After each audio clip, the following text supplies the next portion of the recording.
So you've added the Good Move mobile app experience to your TeamRaiser campaign.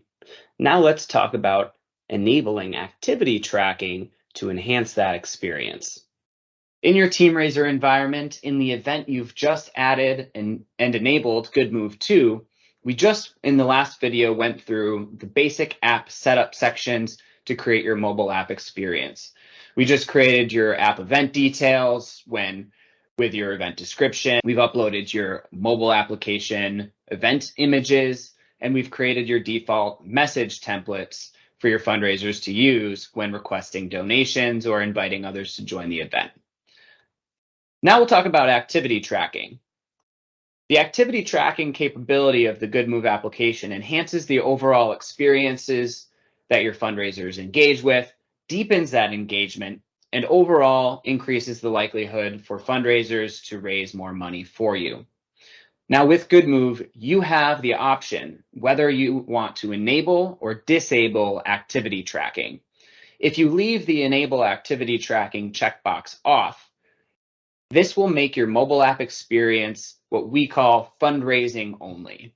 Your fundraisers will be able to access the mobile application in addition to their participant center and do their everyday fundraising tasks that they can do in their participant center, like view and thank their donors, edit their page content, update their photos, edit their fundraising goals, and more, while they engage deeper in the community using our leaderboards, getting the content you delivered to them using the Good Move notification manager. That will be explained in an upcoming video.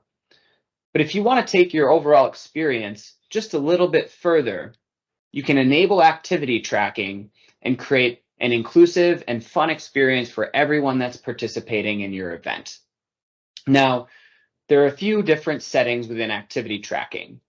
There's dates, so you can start allowing your fundraisers to log activities and earn points for those activities on whatever date and time you want to, and end that at whatever date and time you want to.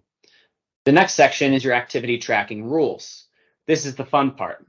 So in an empty state, we'll give you a little message that explains what activity tracking is and what it can do for your campaign experience. We've seen that most organizations experience a 10% organic lift in online funds raised when you add activity tracking to the event. So to start by adding activity tracking rules, select Add Activity Tracking Rules. You'll be presented with a modal where you can search for an activity to add, or you can click the magnifying glass to explore the database of activities that are available to you. Let's use an easy example for today. Let's say we are creating an activity tracking event to go with our 5K or endurance challenge. And we want our fundraisers to be able to log the distance that they're accumulating using their tracking devices throughout the course of our campaign. So I might want to add hiking, biking, running, and walking. So I'll select hike. I can then select the type of activity I want it to be. So the points that are awarded based on the units, this is the foundation for that. So for hiking, I'm going to want to do miles. So I want it to be a distance type activity. And for this event, I might want every 1 mile equals 100 points for this hiking based activity. When you add the activity rule, it will show up in the activity tracking table. Next, I'm going to go ahead and add my run activity. And I'm going to make it consistent and easy for this event experience and make all the rules the same so my fundraisers can equally earn points no matter whether they're hiking, running, walking, or biking. So notice as I'm adding this bike activity, I'm adding it the same point conversion as all of the others. But if you wanted a different value, maybe you want to weight it, make it a little bit more fair. You know that bikers are likely going to be able to do more miles in a shorter amount of time or with less effort than those who are walking, running, or hiking. So maybe you choose, you don't actually want 1 mile equals 100 points for this specific activity. You want it to be 3 miles equals 100 points. Go ahead, that's up to you. So let's do that. Let's add that activity rule. Now you can see the activities that are included in the app experience and the way your fundraisers will be able to earn points. Notice how the hike, run, and walk activities have a little info icon. These are the only activities that have an info icon on them today, so I want to call that out.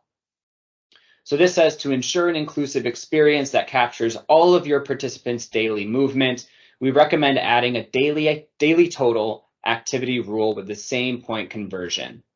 Now, if you left the rules as they are today, hiking, running, and walking, the mobile app would be looking for recorded workouts from your fundraisers. So think a tracked workout on the Strava app or the Apple Health app or on Peloton, etc. But it's not capturing the steps your fundraisers take throughout the day or the movement they're doing outside of those workout periods. So our app experience has the ability to capture that for you, and all you'll need to do is add the daily total activity name, make it the same exact value as all of the others. And now that I've added this, your fundraisers who just have their phones in their pockets or their devices on their wrists walking throughout the rest of the day can earn points for the distance that they've traveled without having to record a workout. Looking up at this partial credit checkbox, we recommend having this on for events like the one you see here. Partial credit is simply saying, hey, we're not going to round to the nearest whole number of points. So it's great for distance-based activities where you have a rule like 1 mile equals 100 points, so that a distance of, let's say, 3.45 miles comes in, your fundraiser will get 345 points. If you were to check this button off, that same 3.45 mile run would round down to 300 points. So really, you only need this partial credit turned on when you want your point conversion to be a little bit more on the nose, like running, walking, hiking, biking, etc. Okay, now that you've added all of your activities, you can always delete all of your activities if you want to start from scratch and create a different event type. You can always add more at any time. If you wanted to change the point conversions before your event starts, you can click the edit button, or you can trash a single activity at a time. Once you have your activity rules all set up, you can change two other settings about the activity tracking settings. The first is individual daily point limit. This dictates how many points your fundraisers can earn in a single day for the activities that are logged. If you leave the radio button on for unlimited, we will not cap out the number of points your fundraisers can potentially earn.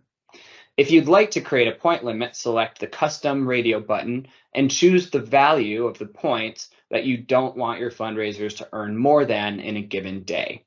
So in this event example, maybe you wanted 10 miles to be the absolute maximum for the day. You might set your daily point limit to 1,000. Last but not least, we have a concept you can add called activity goals. This is very powerful to support your fundraising goals as well. So in the app experience and on your donor-facing pages, you'll be able to show the progress towards your activity goals for your fundraisers as they're participating in your event. In this event in particular, because all of the activities are miles-based, your campaign goals will be set up in miles. You're seeing points here, but in the app experience, your fundraisers will see all of their data and all of their goals show up in miles. So maybe you want your total campaign goal to be 1 million miles, and maybe you want your default team goal to be 10,000 miles, and your default individual goal to be 100 miles for the duration of this campaign. Pretty lofty goals, but this is a great way to add an additional engagement layer and encourage your community to strive to hit these goals in addition to your fundraising goals. When you hit save, all of the activity tracking rules, settings, and details have been added to your Good Move mobile app experience, and you're good to go. In the next video, we'll explore autoresponders that you can create within the TeamRaiser for Good Move.